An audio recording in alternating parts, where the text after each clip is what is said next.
چھٹا پوائنٹ یعنی چھٹا فتنہ جس کے اندر ہمارے نوجوان خاص طور پر مبتلا ہیں، اور یہ بالکل آپ کے دلوں کی آواز ہے، وہ ہے شادی اور رشتوں کے مسائل۔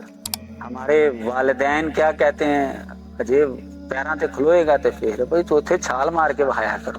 دیکھو جی ابا جی میں تے پیراں تے کہ میں تے چھلانگا مارنا پیا، شادی کرو میری بھائی، پہلے پڑھ لکھ لو، کاروبار کر لو، کوئی نوکری کر لو، جاب کر لو، پھر جو ہے تمہاری شادی کریں گے۔ اچھا جی اس وقت عمر کیا ہو جاتی ہے، 30 سال ہو جاتی ہے جی، 32 سال ہو جاتی ہے، پھر اب رشتہ ڈھونڈنا شروع ہو گئے، 2-4 سال اور گزر جاتے ہیں، اب لیول کا رشتہ نہیں مل رہا۔ یہ بالکل نوجوانوں کے ساتھ زیادتی کر رہے ہیں ہمارے والدین، ہمارے بڑے بالکل زیادتی کر رہے ہیں۔ شریعت کے اندر یہ پیسہ، نوکری، مال و دولت شادی کے اندر رکاوٹ ہے ہی نہیں۔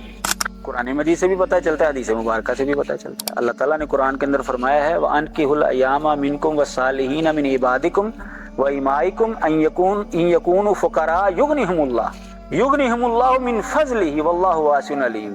جو بے نکاح لوگ ہیں تمہارے غلاموں میں سے نیک اور لونڈیوں میں سے جو نیک بے نکاح، ان کا نکاح کرو۔ ان یکونوا فقراء، اگر وہ فقیر ہیں، یغنیہم اللہ، اللہ تعالیٰ ان کو غنی کر دیتا، من فضل ہی، اپنے فضل سے۔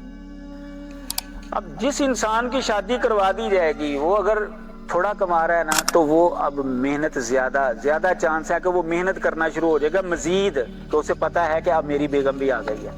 اچھا فرض کریں اگر وہ کماتا نہیں ہے تو حدیث کے مطابق ایک بندے کا کھانا 2 کو کفایت کر جاتا ہے۔ اس نے تو اپنا تو کرنا ہی کرنا ہے نا، ماں باپ نے اس کو تو دینا ہی دینا ہے نا، اس کا کھانا جو ہے وہ دونوں مل کر کھا لیں۔ ہم نے کھانے کی مقدار اصل میں بڑھائی ہوئی ہے۔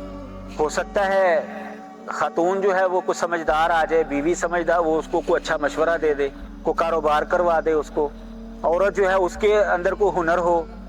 آپ کو پتہ ہے کئی گھر جو ہے وہ خواتین جو ہیں وہ چلاتی ہیں، عورت جو ہے اس کے اندر ہنر ہو، اللہ تعالیٰ جو ہے وہ فضل کر سکتا ہے۔ یا جو سسرالی رشتہ دار ہیں عورت کے، جو میکے والے ہیں، ہو سکتا ہے وہ کو تعاون کر دے، کو کاروبار کروا دے۔ بڑے ایسے ہمارے سامنے واقعات ہیں، باہر لے گئے ہیں اس کو، اپنے پاس بلا لیا ہے اور وہاں پر جا کر وہ سیٹل ہو گیا ہے، کاروبار کروا دیا ہے، بہترین زندگی گزار رہے ہیں۔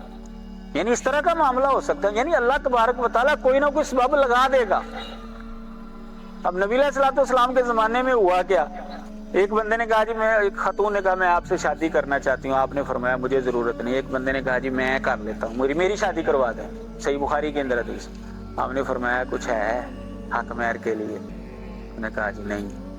ڈھونڈ کے لاؤ، لوہے کی ایک انگوٹھی ہو وہی لے آؤ۔ ڈھونڈنے کے لیے گیا، اس کے گھر میں لوہے کی انگوٹھی بھی نہیں تھی۔ اس نے کہا جی یہ ایک ہی چادر ہے جو میں نے اوپر لی ہوئی ہے، آدھی میں اس کو دے دیتا ہوں اور آدھی۔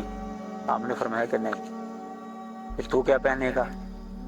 چلو جو قرآن مجید تجھے یاد ہے کچھ، اس کے عوض جو ہے وہ میں تیری اس کے ساتھ شادی کروا دیتا ہوں۔ نبی علیہ الصلوۃ والسلام نے نہیں پوچھا بھی کاروبار کیا ہے، پاؤں پر کھڑا ہے نہیں کھڑا، اس بیچارے کے پاس تو ککھ بھی نہیں تھا، وہ صرف ایک چادر تھی جو اس نے اوپر لی ہوئی تھی۔ اس زمانے میں چادر جو ہے وہ لیتے تھے، وہی لباس ہوتا تھا، شادی کروا دی آپ نے۔ تو یہ ہمارے نوجوانوں کو والدین کے اوپر جو ہے وہ زور ڈالنا چاہیے، اور والدین کو سمجھنا چاہیے کہ اس کا حل جو ہم نے نکالنا ہے، اس کی شادی کرنی ہے، عمر ہو چکی ہے اس کی، 15-16 سال کی عمر میں شادی کروا لیں۔ اب تو خیر قانونی مسئلہ، اب کیا کیا جا سکتا ہے، 18 سال سے پہلے لڑکا جو ہے وہ کروا ہی نہیں سکتا۔ تو بہرحال زور لگائیں والدین کو، جو ہے نا وہ خوب جو ہے نا وہ توجہ دلائیں اس کے اوپر۔